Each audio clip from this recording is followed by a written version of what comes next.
not a bad angle at all. Are you having itching on your scalp? I have folliculitis. Yeah. So it's been recurring and chronic. So trying to get it treated, but it's deep rooted. Any detox regimes or anything you're doing? There is, I mean, there's a shampoo that I'm supposed to use and a lotion. But beyond that, what I've been told is that we can only manage this. We can't cure this. But I did speak to Dr. Apurva the last time. I have to consult her again because she said there might be a way to like understand the root cause basically. Because what I wanted to do was like maybe take a sample, send it off to a lab to figure out what is causing it, because there can be many different causes. So have you done your Gene Plus testing or anything then? Sorry, what? To understand the cause, the Gene Plus? Oh no, I have not. Then you could have just done the Gene Plus test. Oh, I don't know. I don't know about that. Okay, what is that exactly, the Gene Plus? So it's basically the blueprint you're born with and what probability you have of getting any kind of diseases except. So the Gene Plus that we are offering will tell you everything except the cancer. I've done that before. I've done my whole DNA panel, so that told me about all the cancers. Thankfully, don't have any. And what about the kind of hair or the muscles? What kind that, of yes, that was there in the DNA test, but no one in my family has it. Like nobody has rosacea, nobody has this folliculitis. So I think that it's sort of like connected to like mental health also, I think, because it came up at a time where I was like supremely traumatized. So I'm just guessing that it has to do something with that. Mostly anything to do with skin and hair is related to your mental health. It's a known cause as such. Anytime something goes wrong, you don't sleep. Again, I'm just telling you very basic examples. Correct. Anything goes wrong in your life, the first thing that is noticed is on your hair and skin. That's true. There's actually, there was a very interesting article that I read about how therapists, I mean, online therapy is great and all, but therapists should be able to like see their patients at least once in a while, because what you're not saying with your words, it's there in your body. Should I open this? Yeah. And also the gauze piece. I don't even think that was the... I'll give you 1 or 2 pricks. Okay. See if you're okay. Okay. Then I'll ask us to just hold.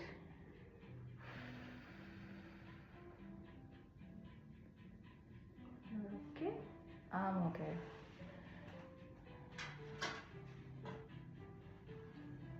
Should I do the vibration one too? Just for fun, I guess. But I'm okay. So I just do like I think I'm gonna name it wrong, like some psychological breath, deep sighs. You're supposed to lift up this chair to the full length. Relax your body. Thank you.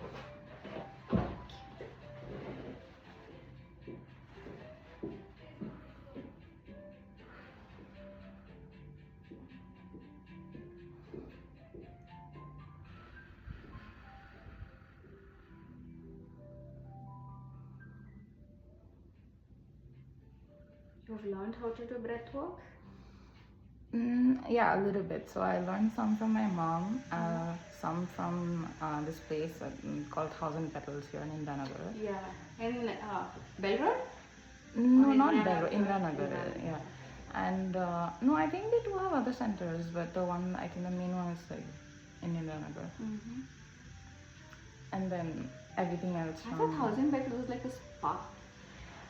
I think that people think it's a spa I just assumed because it sounds like it. Yeah. And they did have a sensory deprivation tank for a while. Right. So probably seems like a spa. Right. But no, it's like spiritual. I don't want to say awakening because that will sound like oh my god. But no, they taught me some breath work as well. And then this particular one I learned from Dr. Andrew Huberman. Like, I don't know how to feel about him, to be honest, anymore. What? There was this article about him and like his like dating life that just made me like, ugh.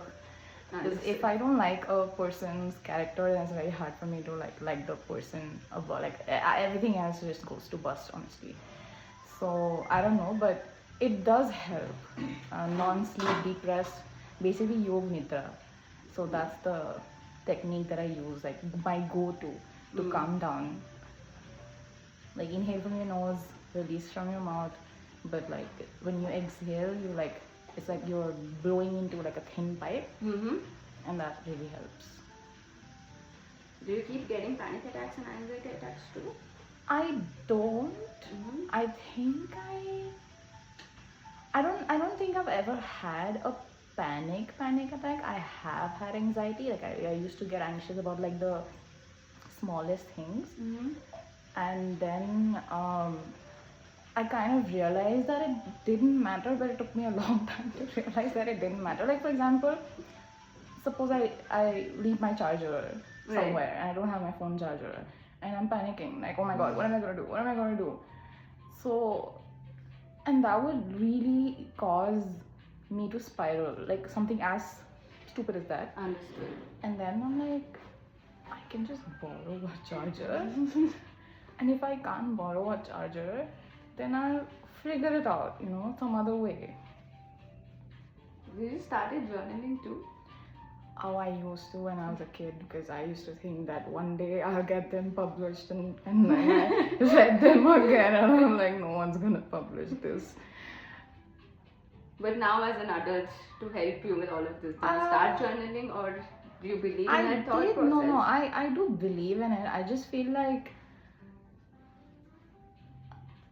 I think that like the coping mechanism that I have chosen is to escape, but in a good way. Like I used to escape in a bad way before, but now it's like I will escape. Like I will throw myself into addiction. That's how you were escaping before. But yes, but not like hardcore anything. Like anything that I tried, I could stop. Honestly. But right now, like work is an escape, but a good escape, like because then I have money to do all this. Wellness, I think, is also an escape, kind of, like, because then I'm like, okay, I'm taking care of myself. I'm not addicted to anything at the moment, but I find just want to understand the thought process of how you feel as an adult. But I do go to therapy. I feel like that is my way of like processing verbally, because I feel like that helps me more. Anytime I'm away from my phone, yes, I do feel like writing. I do write. Like I wrote like 30 odd poems last year to process. You write poems. So it's there, but I think the phone is such a huge distraction. But I don't doom scroll anymore, so that's a good thing. Like I will just use my phone as sort of like put on a podcast and like escape into the podcast, like another wellness podcast. So that's what I meant, like wellness is an escape. But the doing is more important than the listening, which obviously I'm not very good at. Do you get lazy, or do you get like, let me do it another time? I don't think I would call it being lazy, but I think it's more about the fact that there's like a huge intention action gap. I'm like super self-aware, and at the same time, like I lack the discipline or the motivation. It's not in my vocabulary at all. Like it's never been.